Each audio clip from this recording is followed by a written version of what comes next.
تاریخ مکۃ المکرمہ میں ہے، سیدنا عمر فاروق رضی اللہ تعالیٰ عنہ ایمان لانے سے پہلے بالکل نوجوانی کی کیفیت تھی۔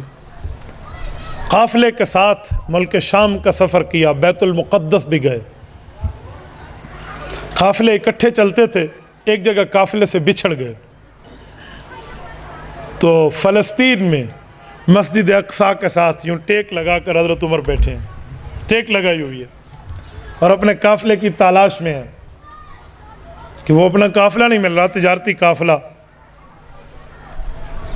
اسی اثناء میں ایک نوجوان آتا ہے، حضرت عمر کے سامنے یوں ٹھہرتا ہے، اس کے ساتھ بھی ایک دو بندے ہیں، وہ یوں تھوڑا نظارہ دیتا ہے، یوں نقش نین کو دیکھتا ہے، غور کر کے پوچھتا ہے آپ خطاب کے بیٹے عمر ہیں؟ حیران ہو گئے، میں مکہ مکرمہ کا باسی، بنو عدی کا نوجوان، اور یہ اتنے دور مسجد اقصیٰ، فلسطین، بیت المقدس، جہاں تہذیب و تمدن اور ثقافت بھی بدل جاتی ہے ایک دوسرے ملک میں جا کر۔ کہا جی ہاں، میری مہمانی قبول کرو گے؟ بھائی آپ کیا مہمانی کی بات کر رہے ہیں، میں اپنی پریشانی میں بیٹھا ہوں۔ کیا پریشانی ہے آپ کو؟ میرا قافلہ مجھ سے بچھڑ گیا ہے، میں اپنے قافلے سے دور ہو چکا ہوں، میں نے اپنے قافلے کے پاس پہنچنا ہے۔ کون سا قافلہ تھا آپ کا؟ نشانیاں دی۔ کہا جی ہاں، وہ قافلہ تو نکل چکا ہے، میں اسے دیکھ چکا ہوں۔ تو کہا بس یہ مہمانی کر لے، مجھے اس قافلے تک پہنچا دے۔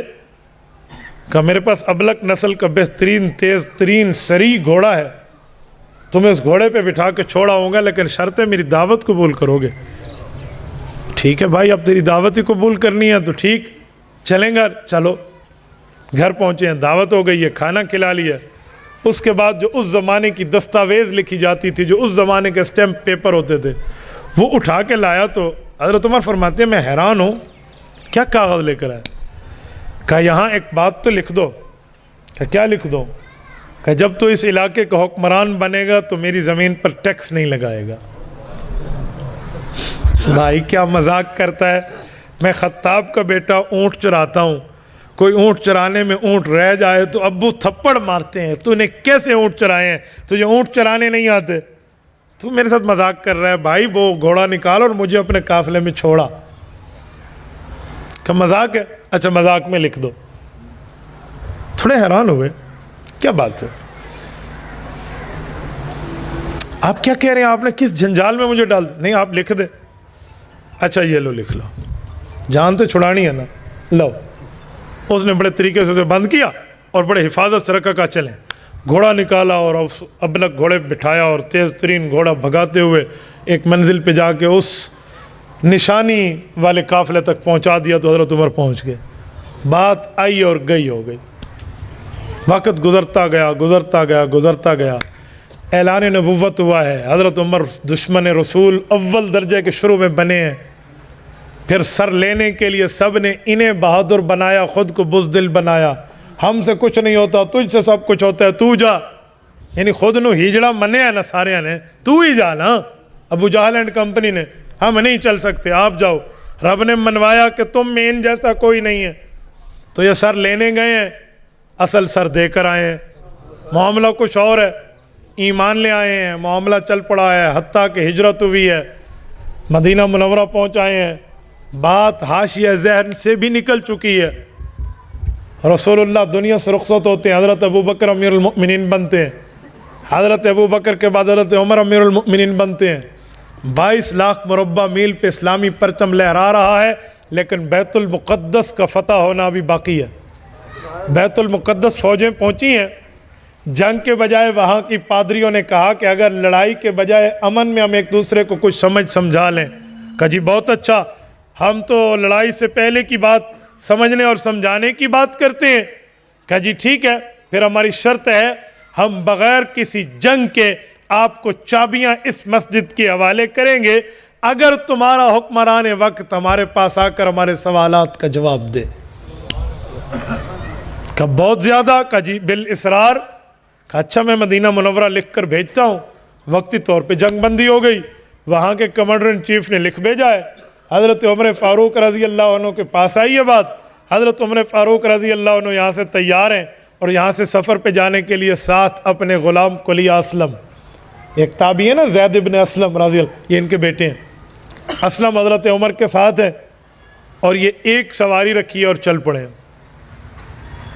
اور طے شدہ بات تھی کہ اتنا میٹر اتنا کلومیٹر کا سفر میں نے کرنا ہے، پھر آپ نے مہار پکڑنی ہے، پھر میں نے مہار پکڑنی ہے اور آپ نے سواری کرنی ہے۔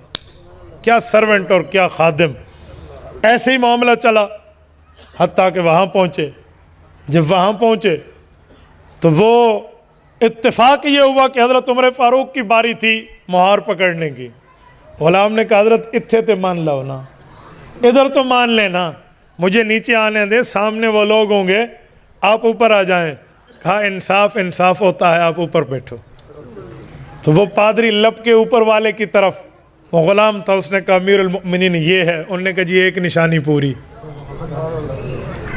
یوں چلتا رہا معاملہ، پیوند گنے، سب کچھ ہوا۔ میں کچھ اور بتانا چاہ رہا ہوں، آخر میں بغیر جنگ کے چابیاں حوالے کر دی نا،